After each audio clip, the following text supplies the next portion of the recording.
Good morning to all of you. आज हम लोग डिस्कस करने वाले हैं बेसिक मैथमेटिक्स, है ना। बेसिक मैथमेटिक्स में हम लोग क्लासरूम में डिस्कस किए थे ट्रिग्नोमेट्री। फिर से आज हम लोग डिस्कस करेंगे इसको और आगे बढ़ेंगे, है ना। चलिए, ट्रिग्नोमेट्री का मतलब क्या है? It is the measurement of angle, है ना, of right angle triangle. Basically हम लोग इस चैप्टर में एंगल मेजरमेंट सीखेंगे, किस तरह से एंगल को मेजर किया जाता है ना। तो एंगल क्या होता है? एंगल इज बोला गया it is measured of change in direction, है ना। एक इसका डेफिनेशन है, बोला गया कि it is the measure of change in direction. मान लीजिए कि एक ऑब्जेक्ट इस डायरेक्शन मूव कर रहा है, या अपना डायरेक्शन को चेंज कर लिया, यहाँ पे एक एंगल बन जाता है, ठीक है। और इस एंगल को डिफाइन किया गया आर्क बाय रेडियस। आर्क का जो लेंथ होगा बाय लेंथ ऑफ रेडियस कहलाता है आपका एंगल थीटा। तो थीटा इज इक्वल टू, मान लीजिए कि एस है, यहाँ पे थीटा इज इक्वल टू क्या हो जाएगा? तो एस बाई आर, ठीक है। यहाँ से देख सकते हैं थीटा जो ऊपर डिस्टेंस है, नीचे भी डिस्टेंस है, तो डायमेंशन लेस होना चाहिए और यूनिट लेस बस। बट इसका जो थीटा का डायमेंशन भी होता है और यूनिट भी होता है ना। चलिए, बोला गया है कि angles measured in anti clockwise and clockwise direction are usually taken positive and negative respectively, है ना। अगर आप एंटी क्लॉकवाइज डायरेक्शन में मेजर करेंगे एंगल को तो पॉजिटिव होगा, और क्लॉकवाइज डायरेक्शन में मेजर करेंगे तो नेगेटिव होगा, ठीक है। System of measurement of angle. Angle को मेजरमेंट करने के लिए हमारे पास दो सिस्टम है। एक सिस्टम जिसमें हम लोग उसको मेजर करते हैं डिग्री में, और दूसरा जो हमारा सिस्टम है उसमें हम मेजर करते हैं रेडियन में, ठीक है। फिजिक्स में मैक्सिमम प्लेस पे हम लोग रेडियन यूज करेंगे, और मैथमेटिक्स में आप लोग डिग्री यूज करेंगे, है ना। तो फिजिक्स में कहीं भी अगर हम लोग डिस्कस कर रहे हैं एंगल के बारे में, तो ध्यान रखिए कि वहाँ पे उसका यूनिट क्या यूज करेंगे? रेडियन, है ना। चलिए, आप जानते हैं थोड़ा हमारा डिग्री के बारे में। 90 डिग्री जो होता है वन राइट एंगल है। 1 डिग्री जो होता है वो 60 मिनट होता है ना। और 1 जो मिनट होता है वो 60 सेकेंड होता है। ये आप जानते हैं, याद रखिएगा इसको, और इस तरह से लिखा जाता है ना। ये पैटर्न है लिखने का। अच्छा, फिर रेडियन क्या होता है? तो हम जानते हैं कि जो 1 रेडियन होता है वो होता है 180 डिग्री बाई पाई, है ना। यानी 1 रेडियन इज इक्वल टू होता है 57.3 डिग्री, ठीक है। तो इसको अच्छे से याद रखने के लिए आप याद रख सकते हैं कि 180 डिग्री जो होता है पाई रेडियन, ठीक है। 180 डिग्री होता है पाई रेडियन। दैट मीन्स अगर हम पाई बाई 2 का बात करेंगे तो ये हो जाएगा आपका 90 डिग्री, है ना। तो इस तरह से कुछ डाटा आप याद रखिएगा। जैसे मान लीजिए मैं बोलूँगा पाई बाई 4 तो हो जाएगा 45 डिग्री, है ना। तो आप याद रखिए किस तरह से इसको कन्वर्ट किया जाता है। तो 180 डिग्री इज इक्वल टू पाई है, तो 1 डिग्री हो जाएगा आपका, सॉरी, हाँ, 1 डिग्री हो जाएगा पाई बाई 180, है ना। मैं थोड़ा यहाँ पे लिख के दिखा देता हूँ आपको। अगर मैं 1 डिग्री का बात करूँगा तो हो जाएगा आपका पाई बाई 180। अब कोई भी डिग्री हमसे पूछा जाएगा हम निकाल सकते हैं। मान लीजिए आपसे पूछा गया 30 डिग्री, या मान लीजिए 60 डिग्री पूछा गया, बताइए इसका पाई रेडियन में कितना आंसर होगा? तो क्या लिखेंगे? पाई बाई 180 इंटू 60, ठीक है। ये 6 से कट जाएगा तो ये हो जाएगा आपका पाई बाई 3, यानी pi by 3 is equal to क्या हो जाएगा? 60 डिग्री, है ना। तो इस तरह से अगर मैं पूछूं कि 30 डिग्री क्या होगा, तो पाई बाई 6 हो जाएगा। तो ये रिलेशन याद रखिएगा, how to convert degree into radian और रेडियन इंटू डिग्री, ठीक है। चलिए, बोला गया है कि एक circular arc of length pi centimetre, इसका जो लेंथ है पाई सेंटीमीटर है। Find the angle subtended by it if by it at the centre in radian and degree. ये जो थीटा है रेडियन और डिग्री में निकालना है ना। ये जो फॉर्मूला था हमारे पास, theta is equal to arc by radius, तो ये जो थीटा आता है ये किस में आता है? तो रेडियन में आता है ना।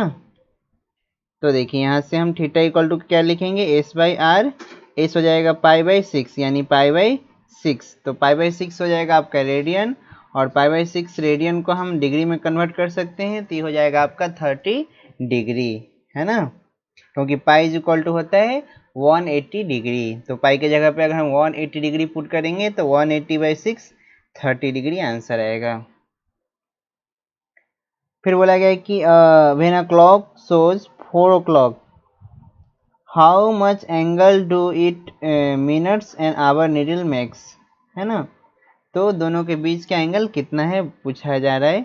देखिए चार जो बज रहा है इस तरह से बजता है ना, ये आपका आवर का नीडल है और ये मिनट का, दोनों के बीच का एंगल पूछा गया है कितना होगा, है ना। तो आप देखिए ध्यान से, एक एक जो आपका सेक्शन है, पार्ट है, वो कितना एंगल बनाता है, तो 30 डिग्री एंगल बनाता है या पाई बाई सिक्स एंगल बनाता है। तो यहाँ पे हो जाएगा 1 2 3 4, यानी हम बोल सकते हैं कि 4 इंटू 30 यानी 120, जिसको हम लोग लिख सकते हैं pi by 2 pi by 3 radian. यहाँ हम बोल सकते हैं एक जो है कितना एंगल बनाता है, तो पाई बाई कितना, तो 6, कितना है ऐसा, तो 4 है, तो 4 से मल्टीप्लाई कर दीजिए, तो काट दीजिए इसको, तो हो जाएगा 2 पाई बाई 3 आंसर, है ना। तो angle between needle, angle between hour needle and minute needle कितना हो जाएगा, तो 2 पाई बाई 3 आंसर, ठीक है। चलिए आगे बढ़ जाते हैं, एक दो पॉइंट और देखेंगे। बोला गया है कि ट्रिगोमेट्रिक रेशियोज, जिसको हम लोग बोलते हैं टी रेशियोज, ये आपका 6 तरह का होता है, उसको आपको याद रखना है।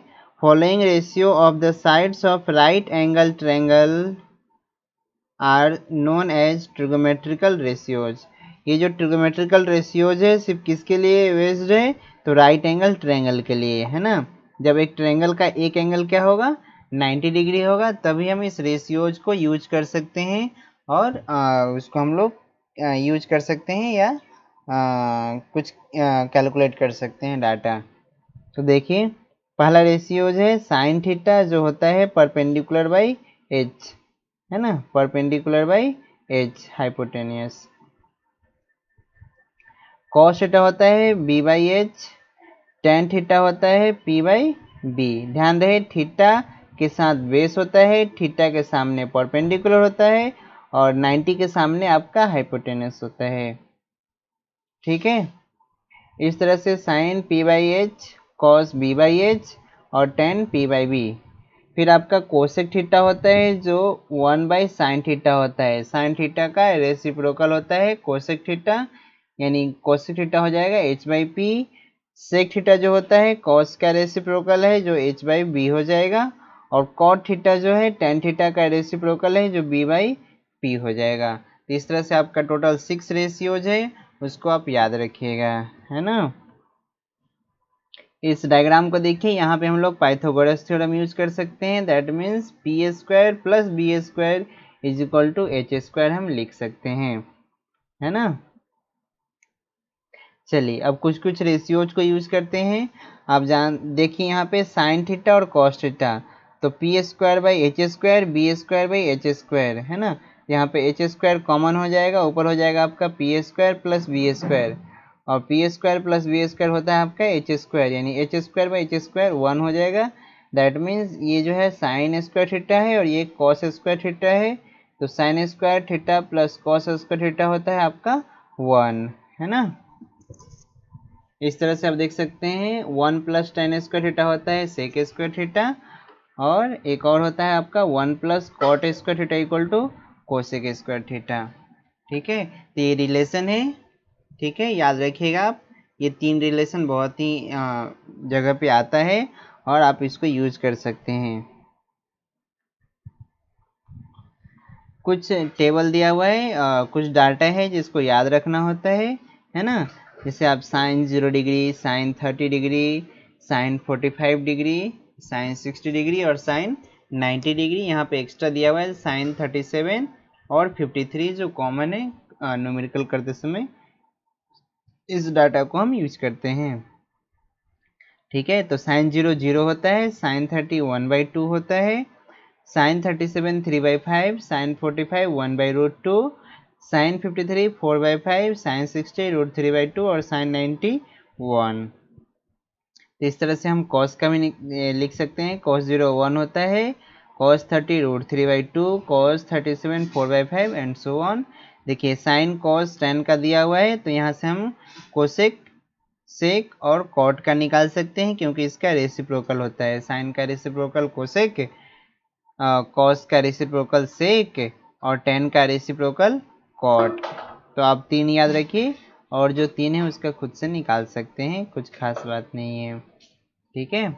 अब देखिए 0 डिग्री से लेकर 90 डिग्री के बीच में जो फंक्शन है, ऑल फंक्शन मतलब all trigonometric ratios, sign theta, cos theta और जितने भी हैं, टोटल 6 के 6, सबका वैल्यू क्या आएगा? पॉजिटिव आएगा। देखिए यहाँ पे ये जो आपका टेबल दिया हुआ है, 0 से लेके 90 के बीच में जितना भी डाटा है सबके सब पॉजिटिव डाटा है ना। सेकेंड क्वाड्रेंट में जाएंगे, जिसमें 90 से लेके 180 के बीच का एंगल होगा, उसमें सिर्फ आपको साइन और कोसेक पॉजिटिव वैल्यू मिलेंगे। उसके अलावा जितने भी आपका फंक्शन है सबके सब नेगेटिव मिलेंगे। फिर अगर आप 180 से 270 जाएंगे थर्ड क्वाड्रेंट में, तो टेन थीटा और कॉट थीटा दोनों का वैल्यू पॉजिटिव मिलेगा, एक्सेप्ट दीज टू, जितने भी फंक्शन है ट्रिगोमेट्रिक फंक्शन सबका वैल्यू नेगेटिव मिलेगा। फिर जैसे आप जाएंगे 270 से 360 degree, that means fourth quadrant, तो उसमें आपका कॉस और सेक का वैल्यू पॉजिटिव मिलेगा और सब वैल्यू नेगेटिव होंगे, है ना। ठीक है। चलिए trigonometric ratios in general angle reduction formula. तो देखिए trigonometric function of angle 2n pi plus theta where n is equal to 0 1 2 3 will be remain same, है ना। 2n पाई प्लस थीटा वो जो वैल्यू है हमेशा सेम ही आएंगे। कैसे? देखिए मैं आपको बताता हूँ। 2n पाई, n कितना होना चाहिए? 1 2 3 होना चाहिए। मान लीजिए कि n का वैल्यू मैं पुट कर दिए 0, तो 0 प्लस थीटा थीटा ही रह जाएगा। 1 n का वैल्यू 1 पुट कर दीजिए, तो ये हो जाएगा आपका 2 पाई प्लस थीटा। 2 पाई का मतलब होता है 360 प्लस थीटा। तो 360, मान लीजिए मैं थीटा जो ले रहा हूँ वो 0 डिग्री है ना। तो 0 प्लस 360, तो घूम के फिर से ये सेम लोकेशन पे आ जाएगा। तो अगर हम किसी भी फंक्शन में 2 पाई ऐड कर देते हैं या 2 पाई माइनस कर देते हैं, तो उस फंक्शन का जो डाटा है वो चेंज नहीं होगा, रिमेन सेम रहेगा। जैसे मान लीजिए मैं लिखा sign 2n pi plus theta, तो हमें साइन थीटा ही मिलेगा, वो वैल्यू चेंज नहीं होगा। Cos 2n pi plus theta, हमें कॉस थीटा मिलेगा, क्योंकि ये जो 2n पाई है वो फिर से सेम लोकेशन पे एंगल आ जाता है। ठीक है। Trigonometric function of angle n pi by 2 plus theta will remain same if n is even, and the sign of trigonometric function will be according to the value of that function in quadrant, है ना। जैसे मान लीजिए यहाँ पे n का value जो है पुट कर दिया गया है, will be same if n is the even number. n कैसा होगा? अगर इवन नंबर होगा तो डाटा सेम रहेगा, बट साइन चेंज हो सकता है। मान लीजिए कि 2 था तो -2 हो सकता है, बट फंक्शन सेम रहेगा, डाटा भी सेम रहेगा, साइन चेंज हो जाएगा। जैसे मान लीजिए कि मैं बोला sine pi sine pi minus theta, तो ये साइन थीटा ही मिलेगा। यानी जो फंक्शन है वो चेंज नहीं होगा, बट उसका साइन चेंज हो सकता है। दैट मीन्स प्लस होगा तो माइनस आ सकता है, माइनस होगा तो प्लस आ सकता है। तो आपको इस फार्मूला को वेरीफाई करने के लिए आपको याद होना चाहिए कि किस क्वाड्रेंट में कौन सा वैल्यू पॉजिटिव होता है, कौन सा वैल्यू नेगेटिव होता है ना। देखिए मैं आपको थोड़ा सा समझाता हूँ इसको अच्छे से, है ना। पहला है आपका साइन पाई माइनस थीटा। तो साइन पाई, पाई बोले तो 180, तो sine pi minus theta that means ये सेकेंड क्वाड्रेंट में है, और सेकेंड क्वाड्रेंट में साइन का वैल्यू पॉजिटिव होता है, इसलिए ये वैल्यू पॉजिटिव रह गया है।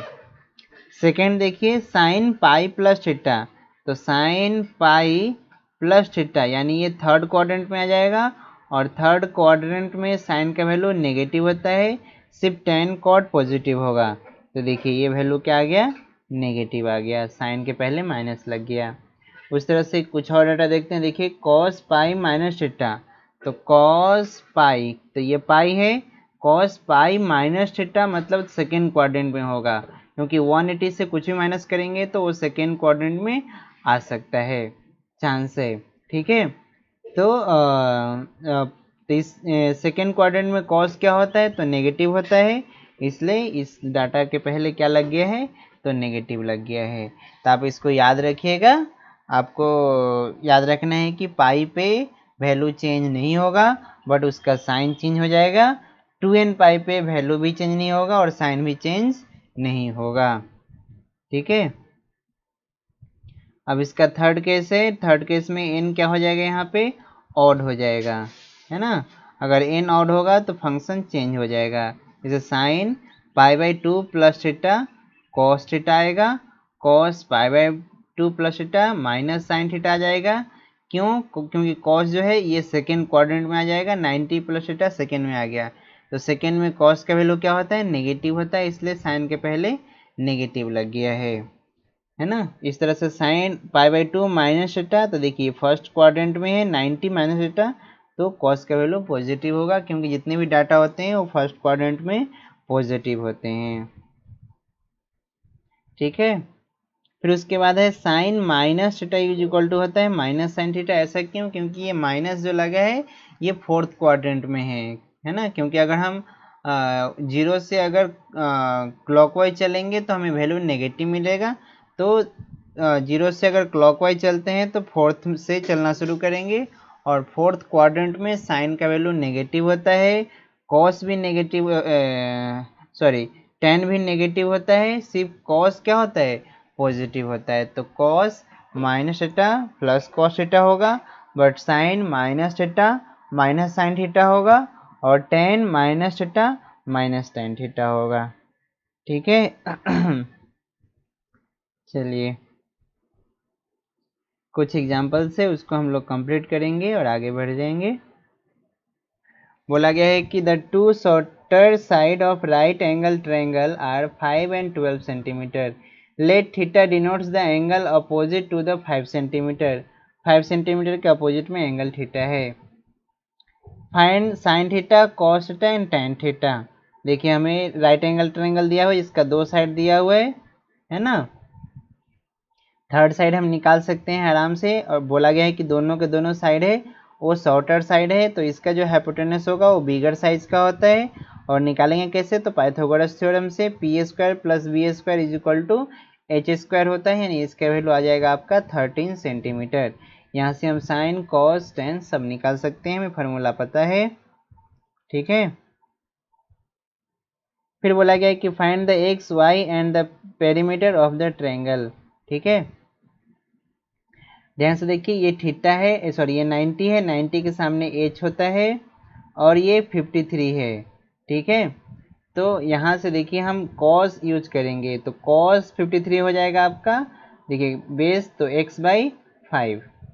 ठीक है, या साइन भी यूज कर सकते हैं, साइन 53 हो जाएगा आपका y बाई 5। ठीक है, और साइन 53 का वैल्यू आप जानते हैं कितना होता है, तो 4/5, 5 से 5 कट गया तो y का वैल्यू आ जाएगा 4 सेंटीमीटर, यानी y का वैल्यू आ जाएगा 4 सेंटीमीटर। ये 5 सेंटीमीटर है तो x पक्का क्या होगा, 3 सेंटीमीटर। हम पाइथागोरस थ्योरम से निकाल सकते हैं इसको, है ना। तो टोटल पेरीमीटर क्या हो जाएगा, 4 + 3 + 5, तो 4 + 3 7 + 5 12 सेंटीमीटर। ठीक है, बोला गया है कि find the value of sine 30 plus cos 60। Sine 30 होता है 1/2 प्लस कॉस 60 होता है 1/2, 1/2 प्लस 1/2 आंसर हो जाएगा 1। ठीक है, कॉस 405 डिग्री, तो आप जानते होंगे अगर हम थीटा से 360 माइनस करेंगे या प्लस करेंगे उस वैल्यू को कुछ फर्क नहीं पड़ेगा, चेंज नहीं होगा। तो आप 360 माइनस कर दीजिए, यहाँ पे देखिए सॉल्व किया होगा, मैं आपको दिखा देता हूँ। क्वेश्चन नंबर कितना है, ये देखिए, हाँ यानी 405 डिग्री क्या हो जाएगा, तो 360 प्लस 45 है ना, ठीक है। यानी 360 ऐड करना माइनस करना कुछ फर्क नहीं पड़ेगा, दैट मीन्स ये किसके बराबर हो जाएगा, तो cos 45, और cos 45 का वैल्यू होता है 1/√2 जो हम टेबल में देख चुके थे, ठीक है। तो इस तरह से यहाँ पे बहुत सारा क्वेश्चन है, आप खुद से सॉल्व कर लीजिएगा, बहुत ही आसान होता है।